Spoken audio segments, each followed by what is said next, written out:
holding hay. Cross Sirugin. What is Sirugin? He read it in intervals. Dahainu, sheposek bo v'shor. He read, let's say, the first chapter, stops, and then he continues from the location that he stopped, continues. Even if the interruption was the period of time that he could have read the whole Megillah from the beginning till the end, Yotzei. No.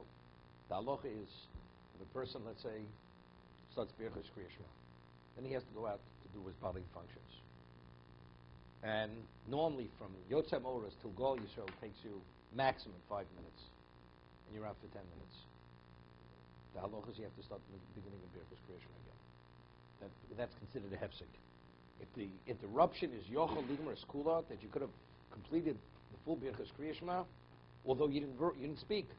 But that time interruption is an interruption, and therefore it's not you continue before you left off. What about if a person started Behaaloscha Kriya Shema and then he became preoccupied in thought? That means halachically he was permitted to say the Kriya Shema. He chose to stop. The halacha is he can continue. That's not a hefsek. A hefsek is only interruption if you couldn't have continued. Halachically you were not permitted to continue because when you do your bodily functions, you're not permitted to say Behaaloscha Kriya Shema. Same thing, a person has to go out in the middle of Shemona Esrei. Also, you have to go out just for a moment. You come back, not speak where you speak. You continue from where you left off. But if you go out, and it's a amount of time that you could have finished the Shemona Esrei from the beginning till the end, that's considered an interruption. You have to start from the beginning of the Shemona Esrei. The person has to go out. As long as the time interruption was not. Let's say you had to go out because your child was crying out in the hall. And you were out there for 20 minutes. You come back, you continue from where you left off. Because halachically, you're permitted to continue. Right? You chose to go out for whatever reason. That's what we spoke. I always thought it was one continuous bracha. It's not what you thought. I'm telling you what the halach is. It's based on the Gemara and it's halach and Shulchan Aruch. Kedei ligma kula is only if halachically you're not permitted to continue further.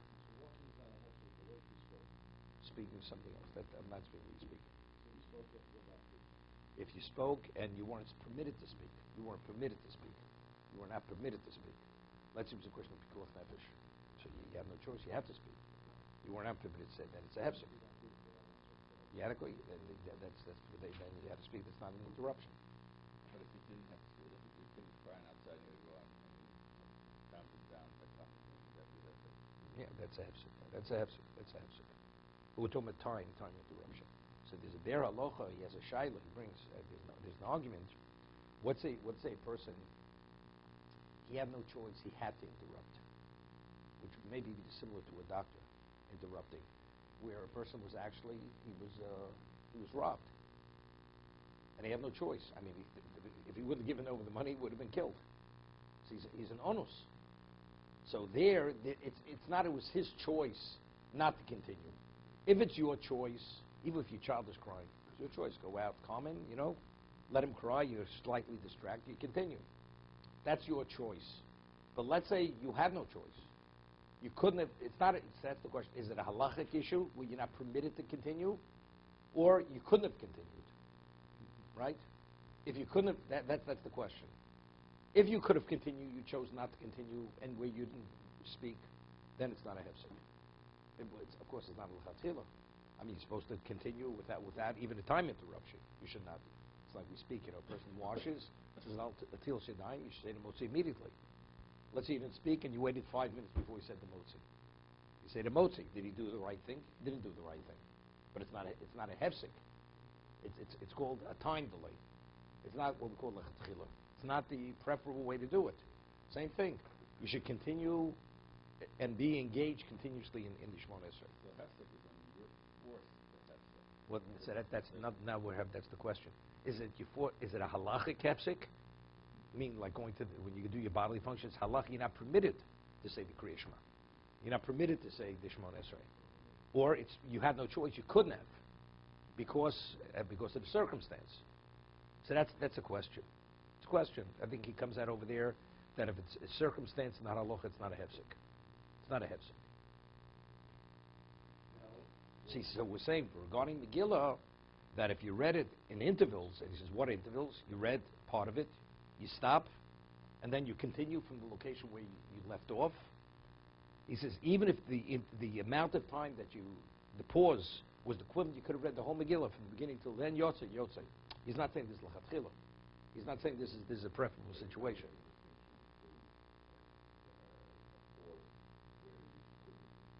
Well, see, he's not making that differentiation. Why the pause happened? So what about Shemon Esrei's Drabonon? Okay.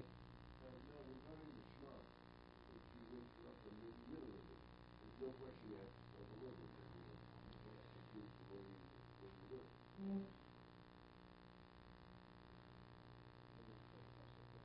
Depends which Shema. Depends when. It's when you say the Behaaloscha creation. Let's say you're saying Shema. Let's say you have to say Shema before you go to shul. Right? Before you go to shul, you have to say Shema. So it's not a question of brachos. When we say Shema in the middle of Behaaloscha creation, you're not permitted to interrupt because you're in the middle of the brachos of Shema. I mean, you're not permitted to interrupt because it's a disrespect. It's a disrespect. But halachically, about going back, all this that we're speaking about. Right? Let's say you did interrupt. Middle of Shema. You continue from where you left off. Right? I mean, you did the wrong thing. Right? Middle of Shema, you're not supposed to interrupt. There are all kinds of laws. What you are permitted, what you're not permitted. Today we interrupt for nothing. Middle of Shema, we don't interrupt. Okay? Unless it's a question of pikuach nefesh. We don't interrupt. Not ne'er sholo, not because of kavod, not because of yira. Even though the Mishnah says you do interrupt for certain things. But today, like we interrupt, Amin Yeshma Rabba. One answers in the middle of the Shema. Right? Because that's the ultimate yira. That's the expression of Yiras Hashem. So you interrupt. But to display your reverence for a human being, we don't do that today. Because everybody knows the non-acknowledgement is not a disrespect. Time of the Mishnah, the Gemara, they did interrupt. Because it was expected that you should acknowledge the person, so the nod is a disrespect. But today that we don't do that any longer, so the non-acknowledgement is not a disrespect. So it's not contrary to Yira, to reverence of that person, who the person may be. You're in the middle of Shema Esrei. You can't say Amen Yeshma. No. Shemon Esrei. No, this is Kriya Shema. What's the difference in Shema and Shemon Esrei? What's the halacha? The person, your genitals are covered. Do you say the Shema? You're unclothed from waist up and from beneath the genitals down to your feet. No clothing. Right? Do you say Shema? And your head is covered. You just have your head's covered. Do you say the Shema? You're unclothed, you say? Unclothed, totally unclothed, except for your genitals. Yeah. You say Krash. You say Shema. Of course you have to say the Shema. What about Shemon Esrei? Do you say it? No. You're not permitted to say the Shemon Esrei. Why? What is Shema? What is Shemon Esrei?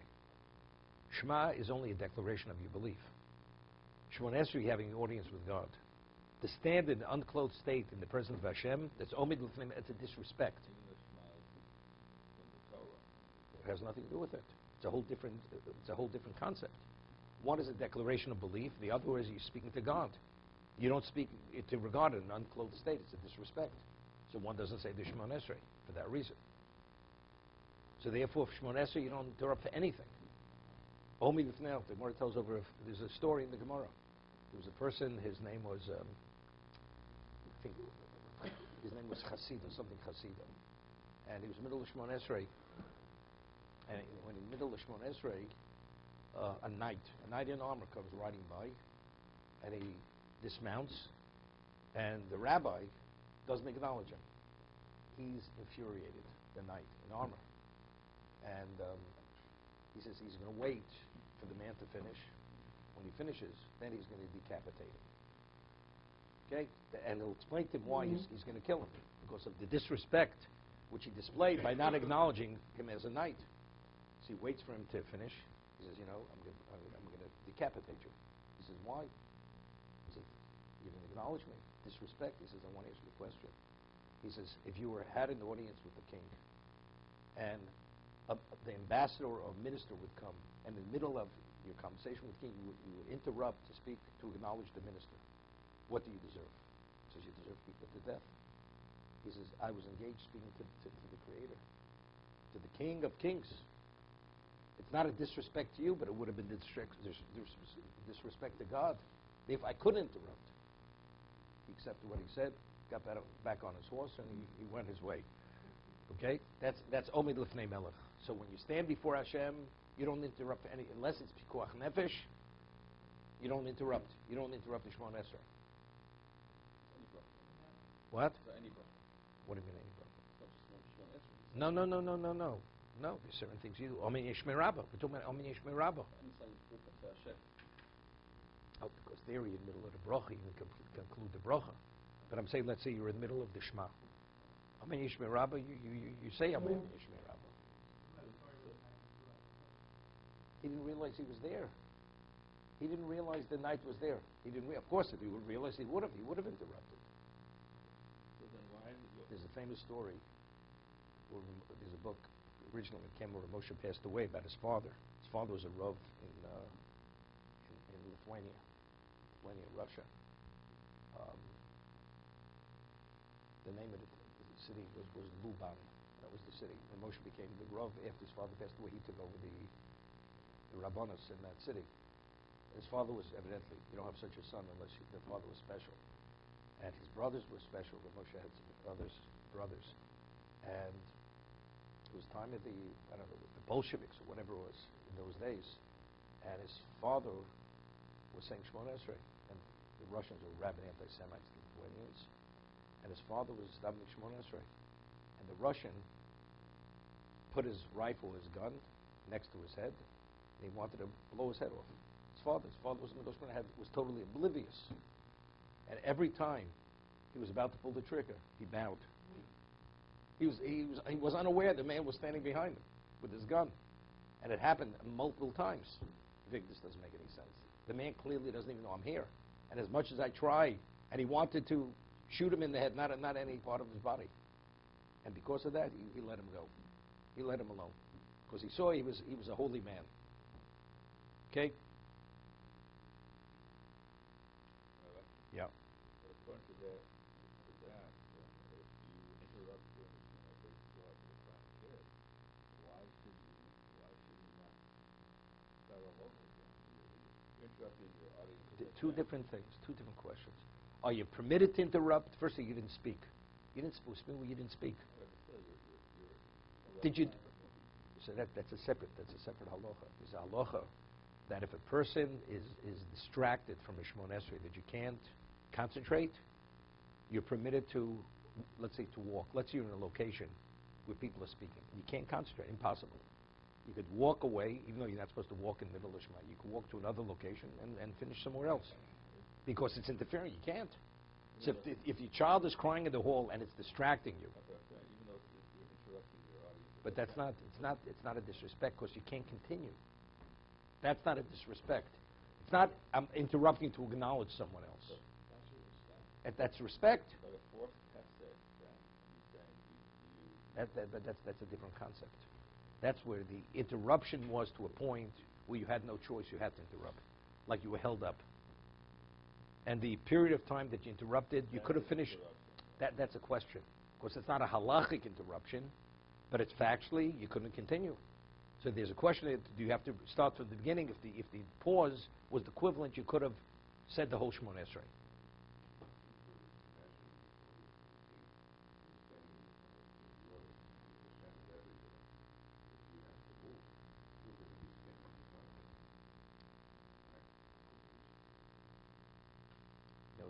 Years ago, somebody asked a question.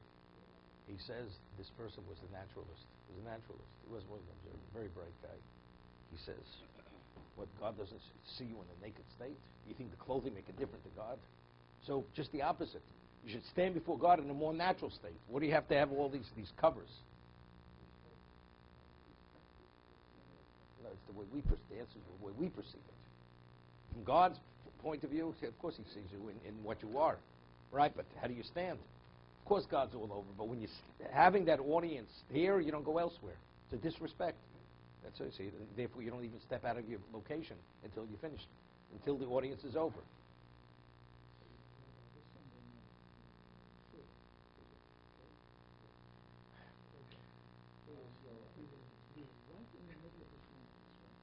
fire alarm. No, and the lights went off in the shop.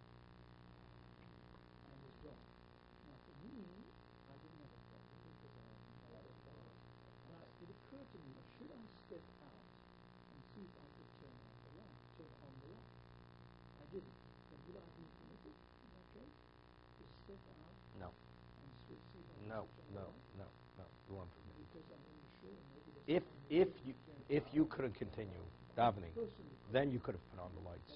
but if I But for can't, someone else, you can't. I can't do that. No, no. So I But did the right thing. you did right I was thing. Charlotte, right there. Right. I didn't realize you're so multitask. At the cigarettes from Wow. the lights there. Same thing. Same. So then you could step out. If you're not able. So let's say it's Batobiyenu. Right? Most Irish people don't know that by heart. So then you could step out.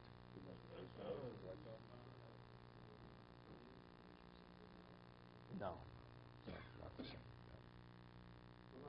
Okay. The example of David. You're in the middle of the Shmona Esrei. In some places the lights go on, some places go out. You're in the middle of the Shmona Esrei and it's totally dark. Can you just move to another room and resume where you were? Why are you going out of the room? If it's dark. People can't. Of course you go to another room. But you resume where you were. Doesn't make a difference. If the reason why you're leaving because you can't continue, you go to another room. But you don't have to start all over again. I once had a case, this was 1970, in Ben Gurion Airport. It was Rosh Chodesh Elul. I was in Israel returning from a trip 3 weeks in Israel. It's 1970. And I had to catch an early flight because I was going to fly to New York, go straight back to Baltimore. I had to be back in Yeshiva Rosh Chodesh Elul. So, in Davening Airport, these two people,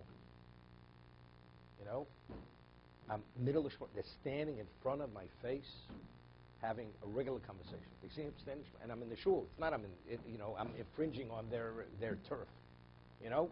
I'm in the shul in Ben Gurion Airport, davening Shachris Shmon Esrei, and they're speaking in my face. They're maybe 6 inches away from my face. Total disregard. Not blinking. Total disregard, disrespect. They couldn't care.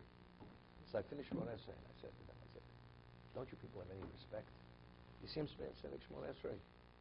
How do you just continue your conversation? Don't you have any consideration of anybody but yourselves? They didn't even know what I was talking about. They didn't know what I was talking about. You understand? But I walked away. I stepped out of the middle. I had to walk away. There was no way I could continue. It's not they were whispering. They had a regular conversation, right 6 inches from my face. So then you resume where you were. And of course I was where I continued after I changed my location. Going back to